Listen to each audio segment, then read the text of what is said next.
और आज के लेक्चर में मैं 3 बेहतरीन सवाल लेके आया हूं जिससे इक्वेशन ऑफ ट्रेजेक्टरी कैसे अप्लाई करते हैं हम उसको सीखेंगे। ये कब यूज करेंगे? जब आपके पास यू नहीं दिया होगा और रेंज दिया होगा, उस केस में हम यूज कर सकते हैं कि मान लो एक पार्टिकल को थ्रो किया at an alpha angle such that एक वॉल को जस्ट क्लियर करता है। मतलब यहां दिया हुआ है कि एक वॉल को जस्ट क्लियर करता है, मतलब ये टोटल यहां से लेके यहां तक ये रेंज दिया हुआ है, ये दिया हुआ है। आपको क्या दिया हुआ है? अल्फा दिया हुआ है और एल दिया हुआ है। मतलब एल क्या है? L is the height of the wall and L is also the distance from the point of projection. तो tan थीटा की वैल्यू आएगी कुछ, और इसीलिए डिस्क्रिमिनेंट क्या हो जाएगा इसका? Discriminant will be greater than और इक्वल टू 0। हाय बच्चों, प्रोजेक्टाइल मोशन में एक बहुत ही इंपॉर्टेंट एरिया है जिसपे जेई एडवांस और ओलंपियाड फोकस रखता है, वो है इक्वेशन ऑफ ट्रेजेक्टरी। और आज के लेक्चर में मैं 3 बेहतरीन सवाल लेके आया हूं जिससे इक्वेशन ऑफ ट्रेजेक्टरी कैसे अप्लाई करते हैं हम उसको सीखेंगे, किस सिचुएशन में अप्लाई करते हैं, किस टाइप के इक्वेशन को, वो हम सीखेंगे। और लास्ट में मैं आपको एक क्वेश्चन दूंगा होमवर्क के लिए, इसलिए लास्ट तक ये वीडियो जरूर देखना। तो चलो एक बार क्विकली रिवाइज कर लेते हैं इक्वेशन ऑफ ट्रेजेक्टरी क्या होता है, उसको हम किस किस फॉर्म में स्टडी करते हैं, different forms of equation of trajectory, और उसका एप्लीकेशन कहां कहां हो सकता है, वो सारी चीजें अभी पहले एक बार थ्योरी में स्टडी करेंगे और फिर हम क्वेश्चंस पे मूव कर जाएंगे। सबसे पहले तो बच्चों इक्वेशन ऑफ ट्रेजेक्टरी क्या होता है? It is the equation of the path. मतलब मान लो एक प्रोजेक्टाइल की हम बात करते हैं जो किसी एंगल पे थ्रो हुआ है with some velocity u at some angle alpha, और ये y एक्सिस है, ये x एक्सिस है। यहां पे ये जो पाथ फॉलो कर रहा है, जो पैराबोलिक पाथ जो हमने लास्ट लेक्चर में देखा भी था, ये पैराबोलिक पाथ का इक्वेशन क्या होगा, y x पे कैसे डिपेंड करेगा, उसको हम बोलते हैं इक्वेशन ऑफ ट्रेजेक्टरी। तो यहां पे आप लोगों ने क्या स्टडी किया था? आपने स्टडी किया था कि y जो है, पाई का मतलब है किसी भी, अगर मैं किसी भी x पे, मान लो किसी भी x पे मैं पोजीशन देखता हूं कि पार्टिकल कितना ऊपर है, y एक्सिस में उसकी डिस्टेंस कितनी है एट सम x, तो मैं इसका इक्वेशन लिख सकता हूं इस तरीके से, y is equal to x tan theta. Last lecture में हमने इसको रिवाइज भी किया था, अगर नहीं देखा है तो देख लेना, माइनस जी x square upon 2u square cos square theta.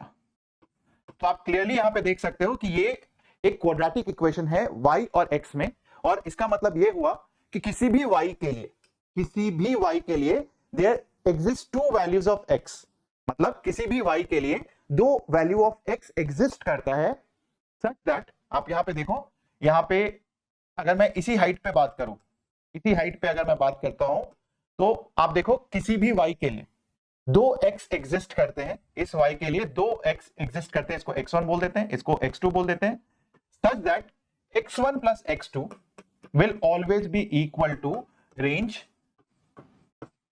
और ये आप डिराइव भी कर सकते हो यहां से, बिकॉज आपको पता है कि सम ऑफ रूट्स क्या होता है, सम ऑफ रूट्स जो होता है वो माइनस बी बाई ए होता है, माइनस बी बाई ए, और इस इक्वेशन में minus B by A apply करोगे तो आपको रेंज आ जाएगा। ठीक है, तो ये इस तरीके से एक क्वाड्रेटिक इक्वेशन हो गया वो x में। इसका बेनिफिट कहां कहां आता है? जैसे फॉर एग्जांपल डेल्टा x निकालने में बेनिफिट आएगा। ठीक है, इसका बेनिफिट आएगा डेल्टा x निकालने में, या मान लो कई बार डेल्टा t दिया रहता है तो हम क्वाड्रेटिक इक्वेशन अप्लाई कर सकते हैं, y इज इक्वल टू जो भी हमने किया था ut minus half gt square, उसमें हम डेल्टा t को फाइंड आउट कर सकते हैं। कैसे? डेल्टा x यहां से निकल जाएगा, x1 प्लस x2 आपको पता है, x1 x2 आप यहां से कैलकुलेट कर सकते हो, वो होता है c by A, and therefore x1 minus x2, जो ये डेल्टा x है, delta x will be equal to x1 plus x2 का whole square minus 4 times x1 x2। तो अगर ये इक्वेशन दिया हुआ है तो आप ये भी निकाल सकते हो, ये भी निकाल सकते हो, और वहां से डेल्टा x फाइनली आपके पास आ जाएगा।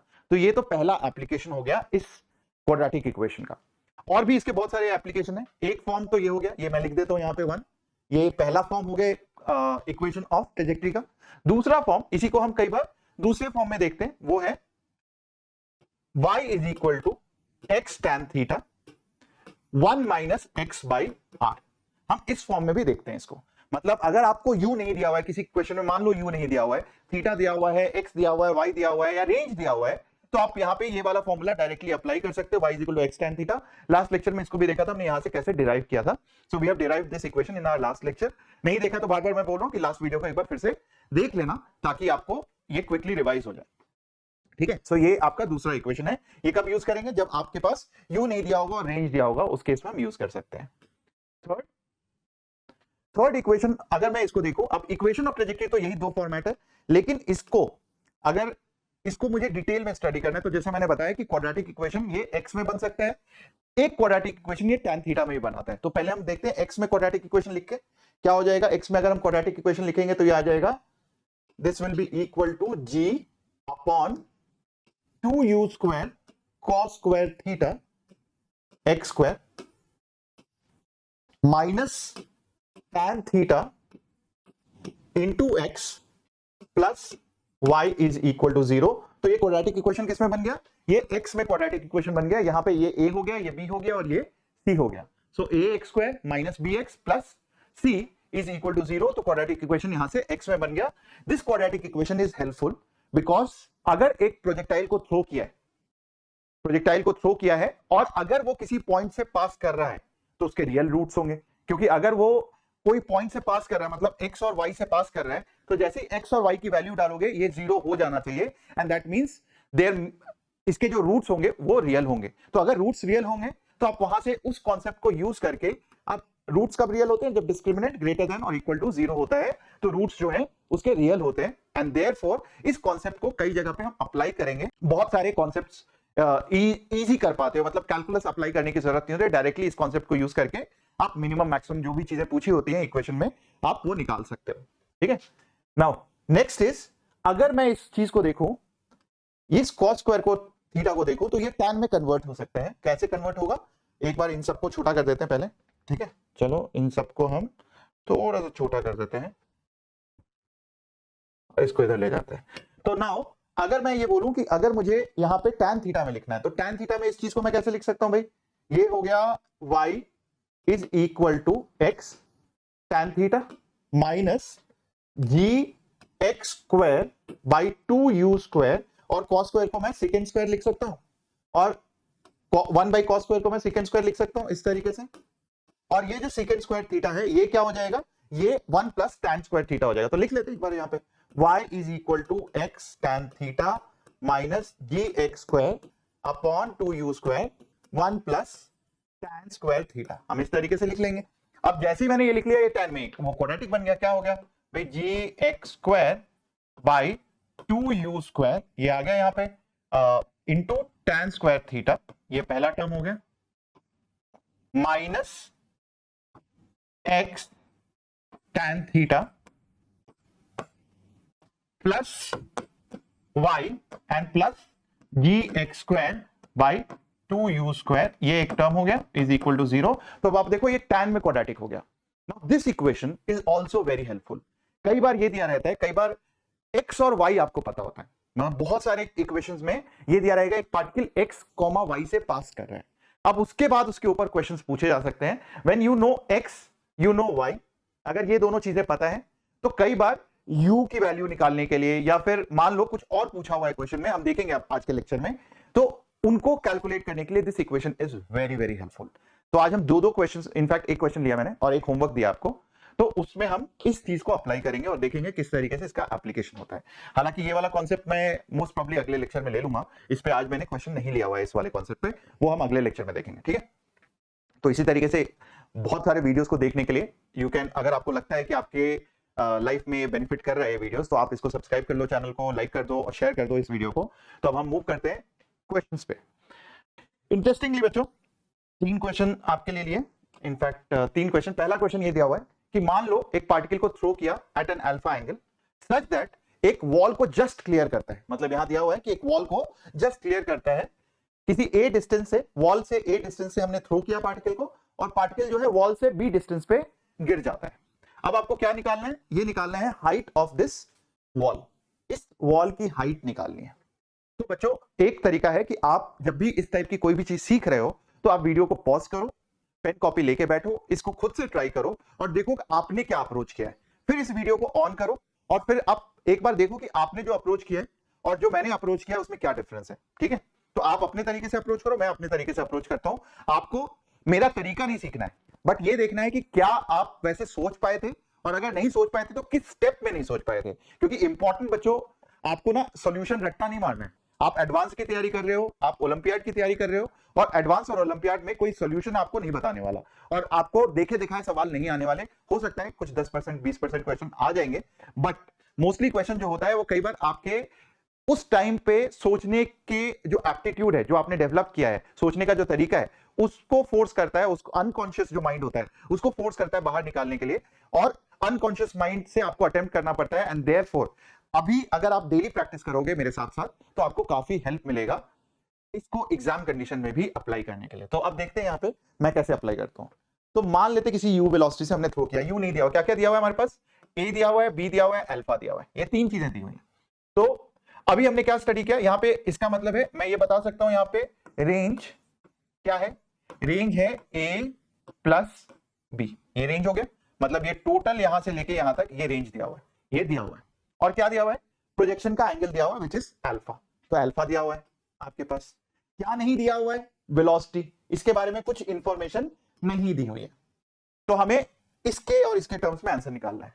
अब आप देखो बहुत आसान हो जाएगा, सिंपली अगर मैं ये देखूं कि y is equal to x tan alpha, अगर मैं इसके टर्म्स में लिखता हूं 1 माइनस एक्स अपॉन आर, अगर मैं इसके टर्म्स में लिखता हूं तो क्या क्या दिया हुआ है भाई, ये y निकालना है मुझे, this is what we have to find out, ये हमें y निकालना है, x ये दिया हुआ है, अल्फा ये दिया हुआ है, रेंज भी मुझे दिया हुआ है। तो कर लेते हैं, ये तो डायरेक्ट क्वेश्चन हो गया ना, डायरेक्ट एक लाइन में सॉल्व हो गया अगर आपने इक्वेशन ऑफ ट्रेजेक्टरी को ढंग से समझा है और उसको अप्लाई करने लग गए हो, तो बिल्कुल एक लाइन में आ जाएगा। y will be equal to, x क्या दिया हुआ है भाई, x दिया हुआ है कि इस हाइट पे x क्या है, a है, तो कर देते हैं tan अल्फा, अल्फा भी दिया हुआ है तो अल्फा के टर्म्स में रहने देते हैं, और यहां क्या दिया हुआ 1 minus a upon a plus B, range a plus B है, ये दिया हुआ है, तो आंसर आ गया a plus B minus a which is equal to b, तो a b अपॉन ये आ जाएगा a b upon a plus b tan alpha, so y is equal to this a b upon a plus b into tan alpha. तो देखो आपके answer match हो रहा है, मैच हो रहा है तो बहुत अच्छा, कॉन्ग्रेचुलेशंस, आपने अच्छा किया, आपने अच्छा सोचा। और मेरी कोशिश यही रहेगी कि इन सारे लेक्चर्स में आपको सोचने का तरीका, आपके सोचने का जो तरीका है ना, उसको मैं डेवलप करूं, या फिर आपके सोचने के तरीके को मैं और एम्पलीफाई करूं, जो भी आप सोच रहे हो उसको कैसे सोचना है, किस स्टेप पे सोचना है, तो वो मैं एम्पलीफाई करूं, that is the purpose. Otherwise बहुत सारे वीडियोस हैं, अगर आप मेंस की तैयारी कर रहे हो, आप बाकी चीजों की तैयारी कर रहे हो, तो ये वैसे भी चैनल आपके लिए बहुत ज्यादा यूजफुल नहीं है। यहाँ पे हम कोशिश करेंगे थोड़े से हाई लेवल क्वेश्चंस करने की, ताकि अगर आप सीरियस हो, आपको लगता है सच में आपको बेनिफिट हो रहा है, तो ये चैनल आपके लिए काफी अच्छा होगा। तो लेट्स सी, अब आगे बढ़ते हैं भाई। नेक्स्ट क्वेश्चन कहता है कि भाई सिमिलर सा क्वेश्चन है, अल्फा पे आपने अल्फा एंगल पे थ्रो किया such that it just clears the wall. So basically आपको क्या निकालना है, यहाँ पे बी निकालना है कि एक वॉल किसी भी डिस्टेंस पे दिया हुआ, अब यहाँ रेंज नहीं दिया हुआ है, यहाँ पे रेंज नहीं दिया हुआ है, यहाँ पे बोलता है कि आपने एल डिस्टेंस से एक पार्टिकल को प्रोजेक्ट किया सच दैट एल हाइट वाले वॉल को जस्ट क्लियर कर जाता है। तो आपको क्या निकालना है, आपको वेलोसिटी निकालनी है, किस वेलोसिटी से थ्रो करे कि ऐसा कंडीशन फुलफिल हो। आपको क्या दिया हुआ है, अल्फा दिया हुआ है और एल दिया हुआ है, मतलब एल क्या है, L is the height of the wall and L is also the distance from the point of projection. अब अगेन इसको पॉज करो, इसको खुद से ट्राई करो और देखो कि आंसर आपका मैच करता है या आपका अप्रोच मैच करता है कि नहीं करता है। नहीं करता है और आंसर मैच करता है तो भी कांग्रेचुलेशंस। अगर आपका अप्रोच मेरे अप्रोच से छोटा है तो प्लीज सॉल्यूशन कमेंट बॉक्स में डालो, ताकि मुझे भी देखने को, मैं I will also be intrigued and I will also try to take your solution in our one of the lectures. ठीक है, तो अब यहां पे देखते हैं अल्फा एंगल पे थ्रो किया हमने, अब क्या क्या दिया हुआ है हमारे पास, एक्स और वाई दिया हुआ है, तो देखते हैं इससे कुछ बनता है कि नहीं बनता है। y is equal to x tan alpha minus ji x square 2u square, तो सब तो दिया हुआ है बेटा, यहाँ पे y दिया हुआ है, y क्या है भाई l, तो लिख लेते हैं l, ये दिया हुआ है is equal to l tan alpha, ये भी दिया हुआ है, ये भी दिया हुआ है, माइनस जी एल स्क्वायर, ये तो लड्डू क्वेश्चन है, 2u square cos square alpha.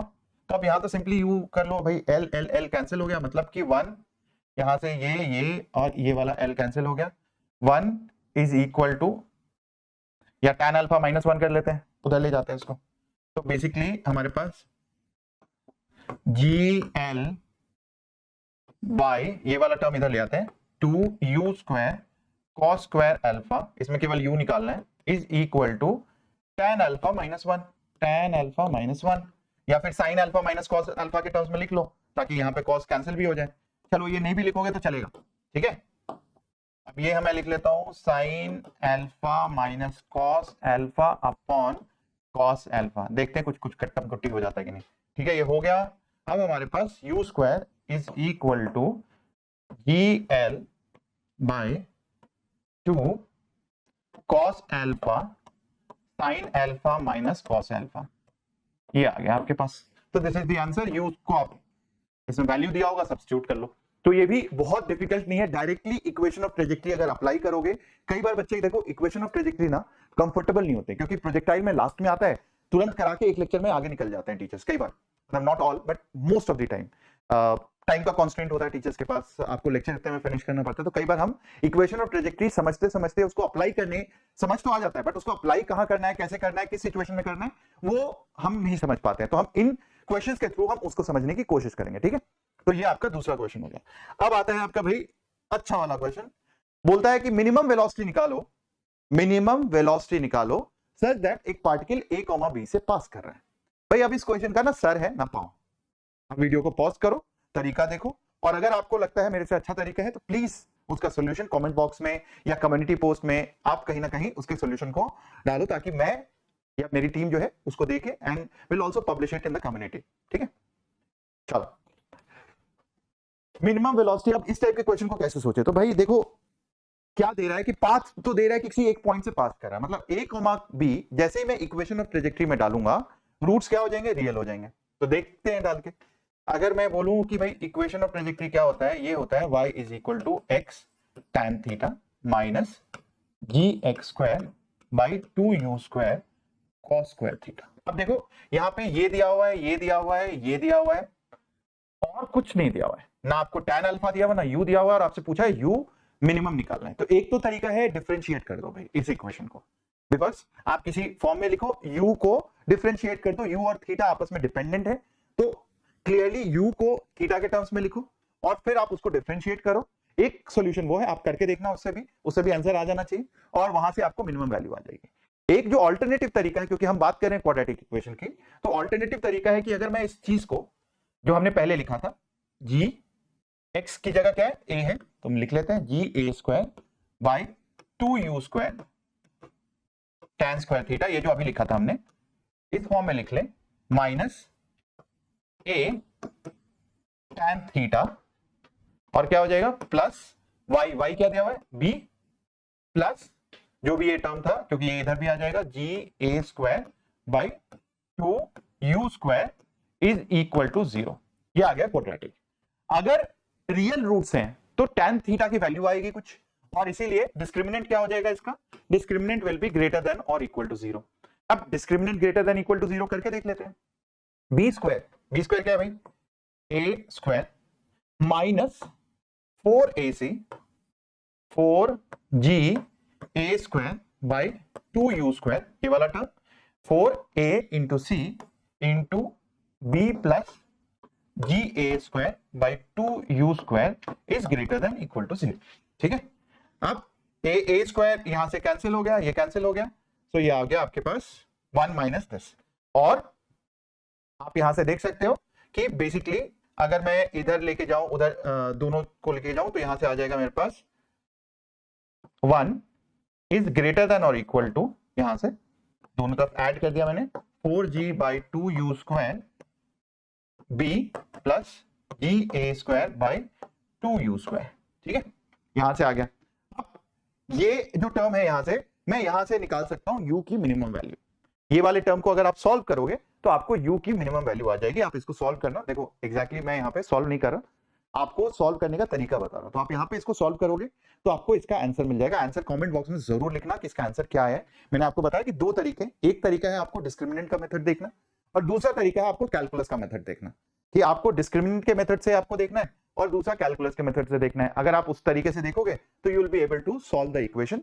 थोड़ा सा आप हाथ पैर मारोगे, घुमाओगे तो आपको आंसर मिल जाएगा एग्जैक्टली। इधर से आप यू स्क्वायर लेके जाओगे और बाई 4g और आप वहां से माइनस, मतलब आप करके देख लेना, यहां से हो जाएगा ये, ठीक है, इतना मुश्किल नहीं है। सो नाउ बच्चों मैंने आपको बताया कि कभी भी कैलकुलस जहां पे इस्तेमाल हो सकता है, स्पेशली 11th वाले बच्चे जो कैलकुलस बहुत ज्यादा कमांड नहीं रखते, 12th वाले तो कैलकुलस में कमांड रखते हैं तो आप आसानी से कर लोगे, बट जो 11th वाले बच्चे उनको डिस्क्रिमिनेंट, और अभी अभी मैथ्स करके आए होगे, आपने क्वाड्रेटिक किया होगा, तो आपके लिए क्वाड्रेटिक काफी आसान है इसको अप्लाई करना, specially in these type of situations. So please try to apply quadratic, and उसमें रियल रूट्स का फायदा जरूर उठाना, कि अगर कोई चीज पार्टिकल किसी भी पॉइंट से पास कर रही है तो उसका रियल रूट्स होगा, और उसका आप फायदा जरूर उठाना और उससे आप क्वेश्चन को सॉल्व करने की कोशिश करना, ठीक है। अब इसको अगर समझ में आ गया, ये वाली चीज समझ में आ गई, तो this is a homework question जो मैं आपको देने जा रहा हूं। अगला क्वेश्चन जो है वो होमवर्क क्वेश्चन है। दिया हुआ है कि एक पार्टिकल को किसी बिल्डिंग के ऊपर चले जाते हैं और एक एंगल पे थ्रो करते हैं, एक एंगल पे थ्रो किया और वो एंगल आपको दिया हुआ है, रेंज एंड अल्फा नहीं दिया हुआ, ठीक है, किसी एंगल पे थ्रो करते हैं एंड वेलोसिटी दिया हुआ है √2GA, किसी भी बिल्डिंग के हाइट h से, तो h दिया हुआ है और ये वेलोसिटी दिया हुआ है। अब आपको मैक्सिमम रेंज निकालना है, मतलब इसका रेंज क्या निकालना है, इसका मैक्सिमम रेंज निकालना है। अब दो तरीके, अगेन कैलकुलस का तरीका इस्तेमाल करो या फिर आप क्वाड्रेटिक का इक्वेशन निकालो। आपको ये पॉइंट तो पता ही है, इस पॉइंट को आप लिख सकते हो, मान लेते हैं ये x है और उसके टर्म्स में वेलोसिटी, मतलब आप वेलोसिटी के टर्म्स में ये वाला लिख सकते हो। तो अगर आपको ये वाला टर्म पता है, मतलब यहाँ पे ऑब्वियसली y कोऑर्डिनेट तो 0 है, ठीक है, y कोऑर्डिनेट 0 है और यहां से आप x लिख सकते हो कुछ, तो आप, सॉरी मैंने यहां पे y कोऑर्डिनेट 0 है तो x, y coordinate which is 0, ठीक है। तो आप ये लिख सकते हो, अगर आपने इसको 0 माना तो -h हो जाएगा, ठीक है, आप देख लेना उसको। तो अगर आपको ये पता है तो आप उसके अकॉर्डिंगली, अगर आपने इसको 0,0 माना है यहाँ पे, तो ये आपको उसके अकॉर्डिंगली -h आ जाएगा। तो आप ये डिफाइन कर लेना और उसके बाद फिर आप इसमें क्वाड्रेटिक से या फिर आप कैलकुलस से, आप दोनों तरीके से इस क्वेश्चन को सॉल्व करने की कोशिश करना।